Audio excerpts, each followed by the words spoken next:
Now, the development of the cardiovascular system can be divided into different phases.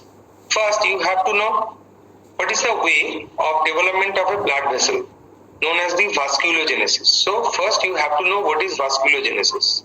Secondly, you have to know what is the cardiac crescent and primary and secondary heart field, number 2. Number 3, you have to know what is the way of septation of the heart. So next topic is the septation. Sorry, it is not the septation. It is the formation of the cardiac looping and segmentation. So segmentation and cardiac looping of the heart. Now in the next stage you have to know formation of the different chambers of the heart, and then it is the septation of the heart.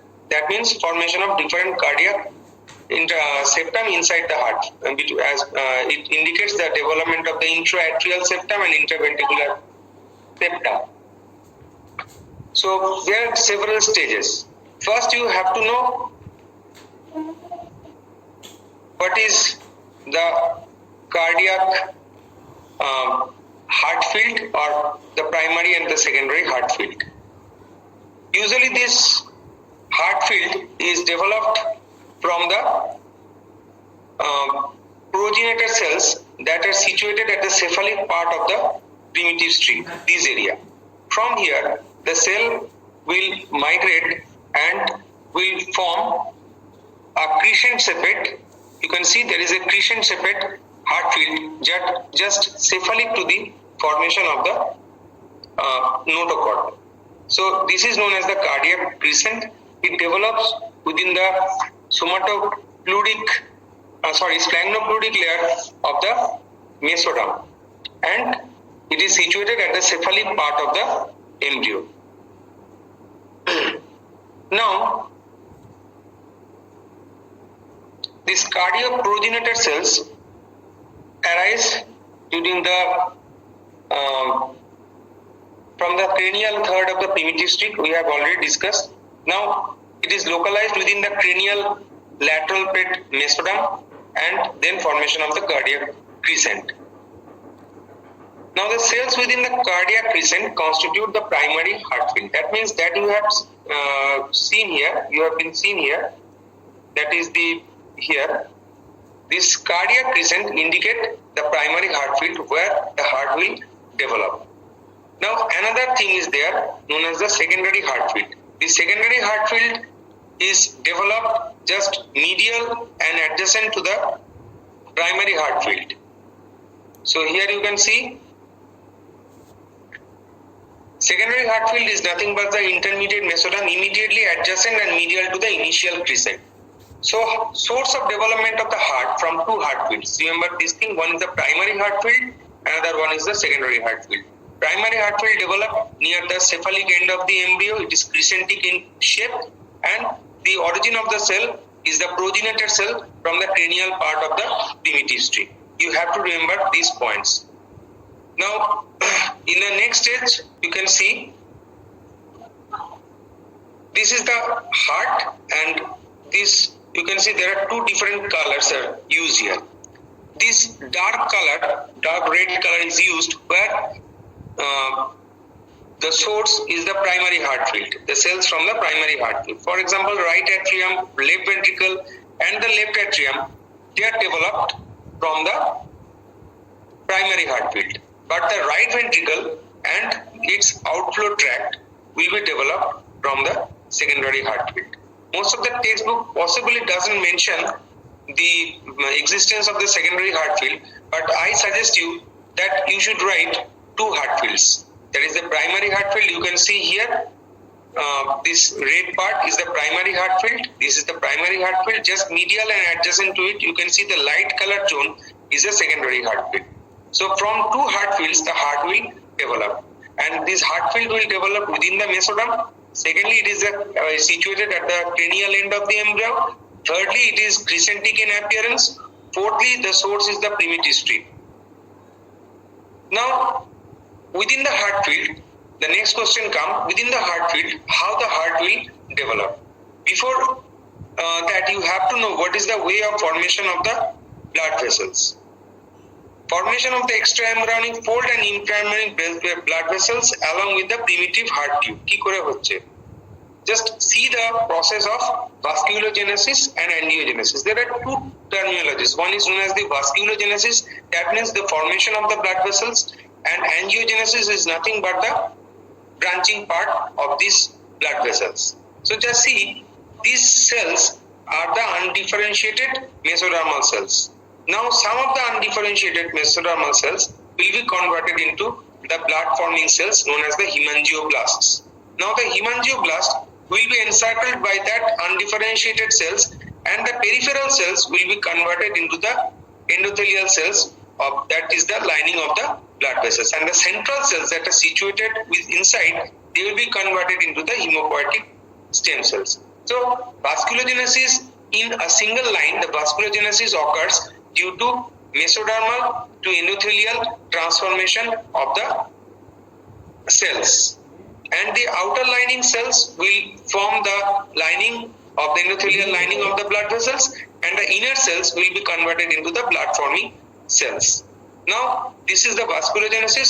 Now after that the blood vessels will enlarge in size and they form a tubular structure. Then there will be formation of the branches. This process is known as the angiogenesis. Now by the help of the formation of this vasculogenesis and angiogenesis, you can see this picture. It is a familiar picture to all of you. This part is the ectoderm, this is the endoderm, this is the notochord, this is the neural tube, and this area is the area of intermediate mesoderm. Now this is a trilaminar jaundice basically, but you can see there are some new structure that jaundice. They will appear after the process of this vasculogenesis and angiogenesis. You can see just ventral to the notochord, two blood vessels will appear side by side. These blood vessels are known as the dorsal aorta, and here you can see there are three blood vessels, 1, 2 and 3. These two are the posterior cardinal vein, and this is very important, this is the vitelline vein. So you can see with the help of the vasculogenesis, some blood vessels will develop within the intermediate mesoderm. Now these blood vessels, these dorsal aorta, they looks like this. There are two endothelial tubes situated side by side. Now these endothelial heart tubes, they reach the primary heart field, where they unite with each other to form a single tube, and that is known as the fused endothelial tube or the primitive heart. So primitive heart looks like this, and this primitive heart is formed by union of the two dorsal aorta at the primary area of the primary heart field. Now before formation of the folding, this primary heart field is situated in this region, that means at the cephalic end of the embryo. You can see that, and this sac known as the pericardial sac, that is formed by this time situated at the dorsal part of the cardiogenic field, where the heart will develop with the help of the two endothelial heart tubes. And this picture indicate the multiple blood islands that helps in formation of the heart. That is actually the area of the cardiac field or the primary heart field. So here you can see before starting of the folding of the embryo, this heart and the pericardial sac, they are situated at the cranial end of the embryo. But what happens after folding? This picture also indicates the position of the heart before folding.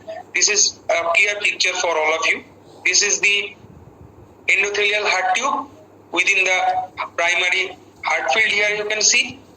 Now this is septum transversum, from which you know there is development of the diaphragm. Now you can see other blood vessels are also present. These red color blood vessels indicates the umbilical artery, and this blue indicates the umbilical vein.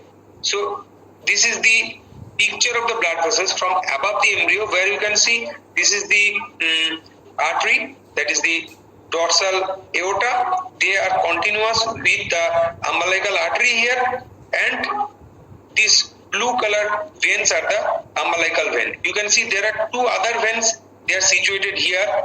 Another vein is here. So these are the vitelline veins. So in this picture, you can see by this time there is development of the dorsal aorta, which is continuous with the umbilical artery. You can see there is development of the umbilical vein as well as the vitelline vein. So as such, you can see 1, 2, 3 and 4. So 4 number of the veins, they are already present. Along with that, you can see there are other veins are also situated here. They are the cardinal veins. Whatever it may be, you can see these veins, ultimately it joins the cranial end of the endothelial heart tube, isn't it? And the arterial end is situated at the caudal end of the heart tube. And by this time, this heart tube is already formed with the fusion of the two dorsal aortae, right? Now, what happens after folding? Please remember this thing. The venous end is situated at the cranial end of the heart tube, and arterial end is situated at the caudal end of the heart tube. But what will happen after the folding? Just see. Just, after formation of the cephalocaudal folding, there will be change in position and the surface of the heart. Now this is the heart tube. Now you can see this is the venous end. Now the venous end is at the caudal part of the endothelial heart tube. And the cranial end is occupied by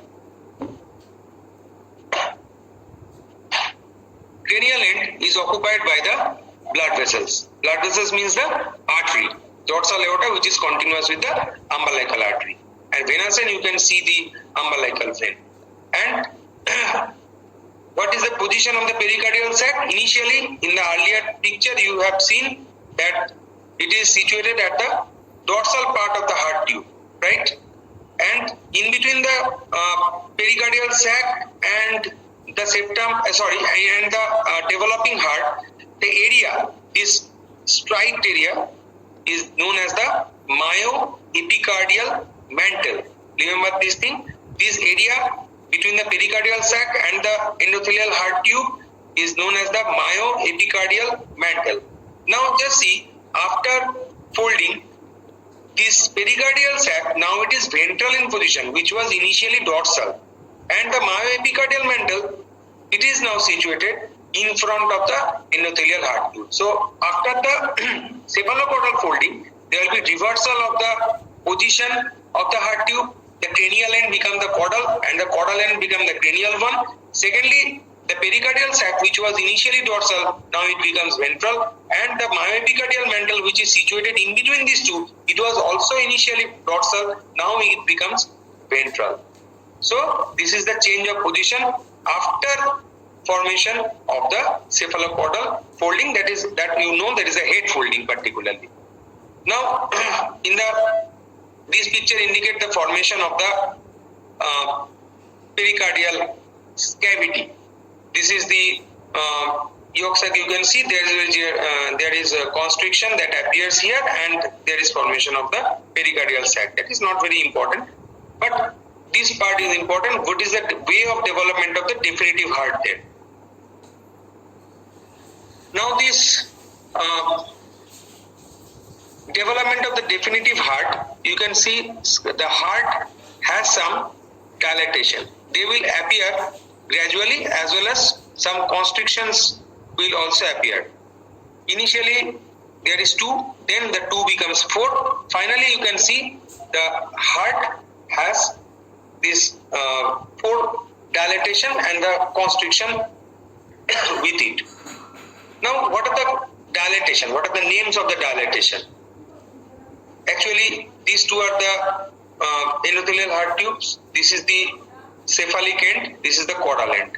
So after formation of the dilatation of the heart, different dilatations of the heart, this is the cephalic end, this is the caudal end of the heart. Or in other terminology, it is better to say it is the venous end of the heart, this is the arterial end of the heart.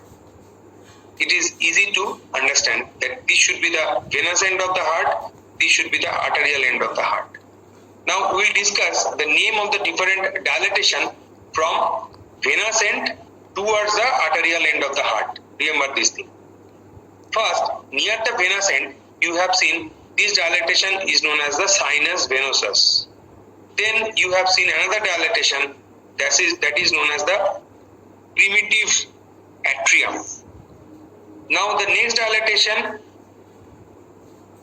is the primitive ventricle. So after the primitive atrium, the next dilatation is the primitive ventricle. Now after that, you have seen another dilatation known as the valvus cordis. So as such, there are 4 dilatations. Number 1, if you can trace the dilatation from the vena ascent to the arterial end, they are the sinus venosus, then the primitive atrium, then primitive ventricle, then the valvus cordis. Now this valvus cordis can be divided into 3 parts. One part forms the trabeculated inflow tract of the right ventricle. Number 1, trabeculated inflow tract of the right ventricle. Secondly, it is the conus cordis, and third is known as the truncus arteriosus. So after formation of all these 3, you have seen total 5 dilatation. If you consider this truncus arteriosus a separate one. Actually, the truncus arteriosus is also derived from this valvus cordis. But if you consider that truncus arteriosus as a separate dilatation, then you can see as such total 5 dilatations are present during development of a heart tube, and its 5 dilatations, then sinus venosus, then primitive atrium, primitive ventricle, and valvus cordis, and the truncus arteriosus. There are the 5 dilatations. But the truncus arteriosus is actually a part of the valvus cordis. It is actually derived from the valvus cordis. And another thing you have to remember that this at the venous end, that is at the sinus venosus, you can see there is attachment of 1, 2, 3, 4, 5 and the 6 veins. Now what are the 6 veins?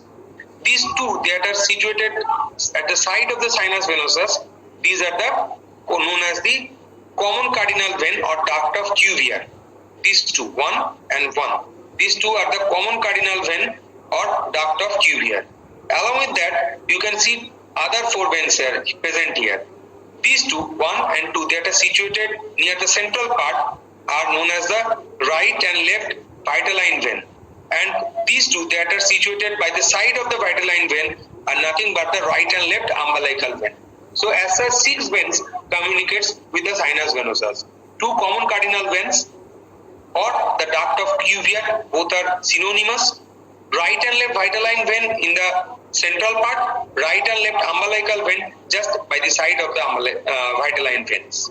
So this is the structure of the structure and communication of the sinus venosus.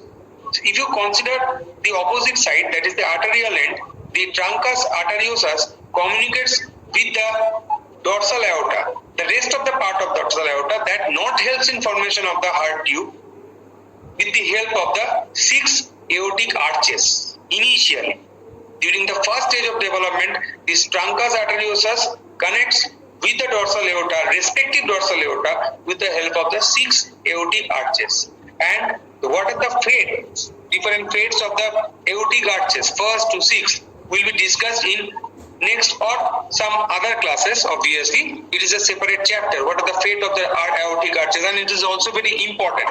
If you consider the development of the arch of the aorta, if you consider the development of the internal and external carotid artery and the pulmonary veins, then it all are derived from the aortic arches. It is also very important. But for this class, please remember this thing, that truncus arteriosus communicates with the dorsal aorta with the help of the 6 aortic arches.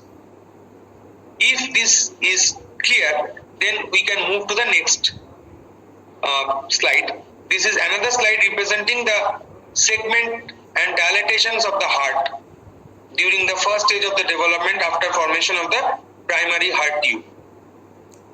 Sinus venosus, that is the vena ascent, then the primitive atrium, primitive ventricle, valvus cordis, and this area is actually known as the truncus arteriosus. It is derived from the valvus cordis because valvus cordis can be subdivided into 3 parts, that is the trabeculated inflow part of the right ventricle, number one. Secondly, conus cordis, and third is the truncus arteriosus. Okay, so please go through your book clearly for clearing your concept. Next part or next episode during the stage of development is the cardiac looping. What is cardiac looping? Just see this picture. This is the initial picture of the endothelial heart tube after fusion. This is the venous end, this is the arterial end. This is the epicardial and mantle. Now here it is give rise to another component known as the cardiac jelly, obviously mesodermal, and in front of it you can see there is pericardial sac. So ventral to dorsal you can see pericardial sac, then you can see the myoepicardial mantle, then cardiac jelly, then you can see the endothelial heart tube, then you can see another mesodermal zone, then you can see this dorsal aorta. Now, what happens next? Just see this picture B. This is the different dilatations of the heart, venous end, arterial end. In the next step, what you can see, now this dilated heart tube, now it become folded. So this is known as the folding. So after folding, this is also known as the cardiac looping. So whatever it may be the terminology, it is better to say cardiac looping. So after the cardiac looping, what is the change? Now you can see this sinus venosus as well as the primitive atrium, they goes backward. That means it ultimately becomes posterior and superior to this primitive ventricle and the bulbous cordis. Okay, and this primitive ventricle and the bulbous cordis collectively sometimes known as the bulboventricular cavity.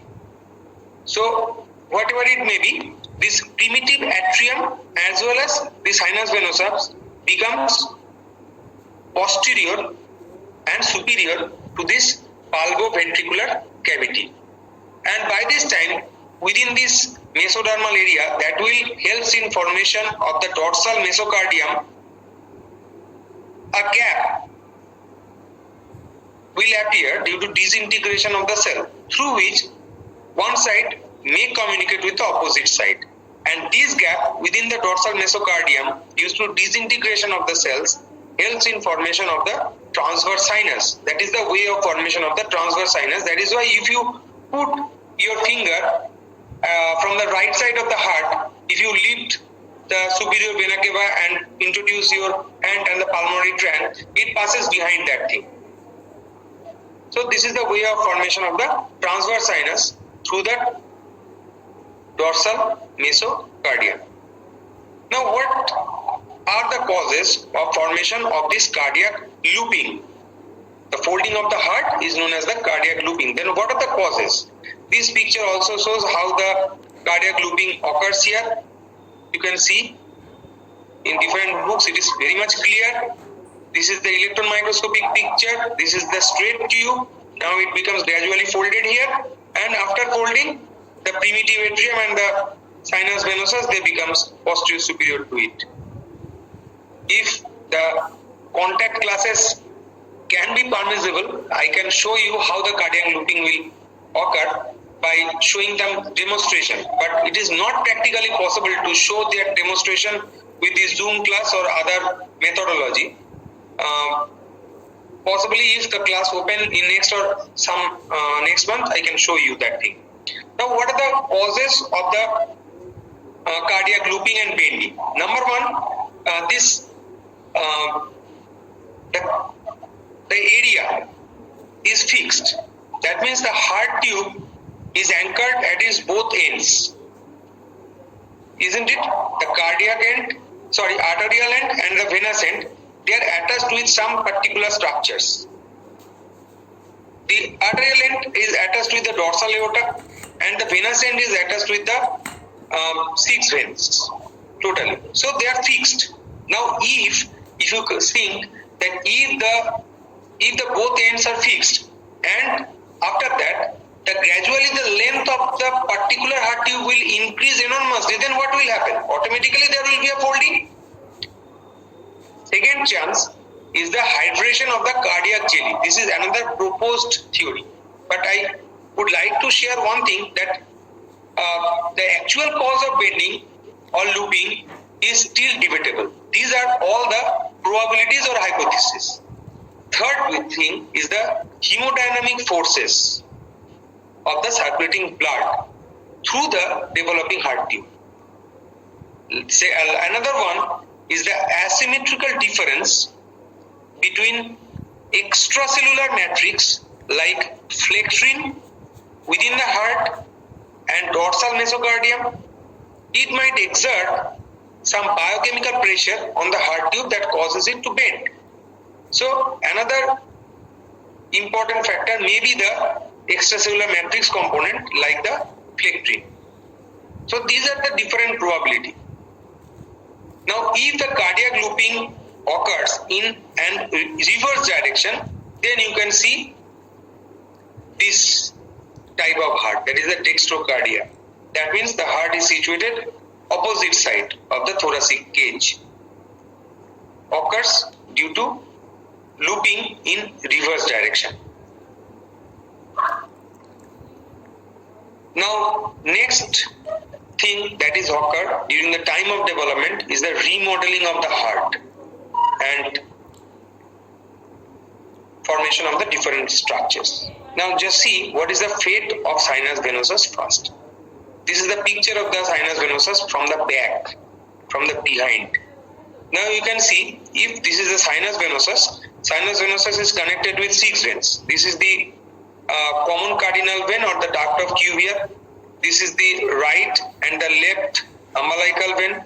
This is the right and left vitelline veins. I am repeating this thing. These two are the duct of Cuvier or the common cardinal vein. This is the right and the left umbilical vein. This is right and left vitelline vein. Now all the veins gradually will disappear except this is the right side, this is the left side. Remember this thing. This is the right side, this is the left side, because the picture from the back. So only vein that is present or present after the development, certain stage of the development, is the right vitelline vein. All other veins will gradually disappear. You can see all the 6 veins will gradually disappear. Only the right vitelline vein will persist as the terminal part of the inferior vena cava. Understood? So this is the terminal part of the inferior vena cava, and it ultimately drains into the right atrium. Now here you can see another picture. This is actually an oblique section through the sinus venosus and developing primitive atrium. This is the primitive atrium, this is the sinus venosus. Here you can see there are 1, 2, 3, 4 openings are there. This opening is patent. This is the opening for the right vitelline vein. That will lead to the final opening of the inferior vena cava. You can see these two are the duct of Cuvier or common cardinal vein. Other veins will gradually disappear. 1, 2, and 3. That means except the right vein and 2 umbilical veins will disappear gradually.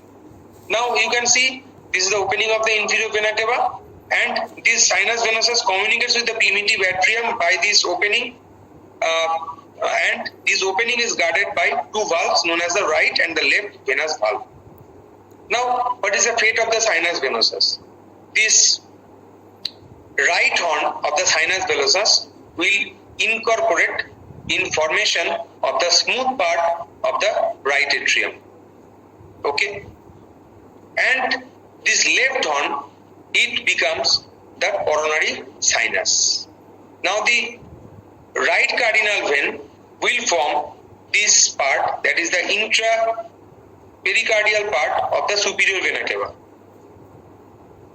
This left horn forms the coronary sinus, but left duct of Cuvier or left common cardinal vein will form the oblique vein of the left atrium. That is why you have probably learned that oblique vein of the left atrium, it drains into the coronary sinus, because you can see this left duct of Cuvier, it drains into the left horn of the sinus venosus.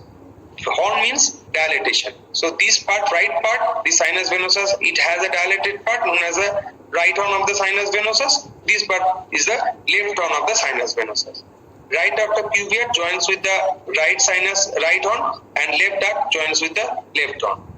This common cardinal vein, right side, it forms the intra-pericardial part of the superior vena cava. This common cardinal vein of the left side, it forms the oblique vein of the left atrium. Right horn incorporate within the smooth part of the right atrium. This part will form the coronary sinus. This part means the left horn of the sinus venosus. Now, what is about this anterior cardinal vein? This is known as the posterior cardinal vein. This is the common cardinal vein. This is anterior cardinal vein and posterior cardinal. This posterior cardinal vein helps in formation of this azygous vein. And fate of the anterior cardinal vein will be discussed in details in future or next classes, or you may have to read from your own textbook. It helps in different parts of formation of the superior vena cava, brachiocephalic vein, like that. Now, what is the way of formation of the atrium? You know, this is the atrium. Now this atrium, you know, it has a smooth part and the rough part. The right atrium, if you consider it, it has a smooth part. The smooth part of the right atrium, I have already discussed, is developed from the incorporation of the right horn of the sinus venosus. And the rough part is developed from the right half of the primitive atrium of the endothelial heart tube. Similarly, this is the smooth part. Now, this is the way of formation of the smooth part of the right atrium from the incorporation of the right horn of the sinus venosus. This rough part from the right half of the primitive atrium. Now, what is the way of formation of the left atrium? You can see this opening is the opening of the pulmonary veins. Initially, it is a single opening. Then there is formation of the double opening. Then there is formation of the four openings of the four pulmonary veins here.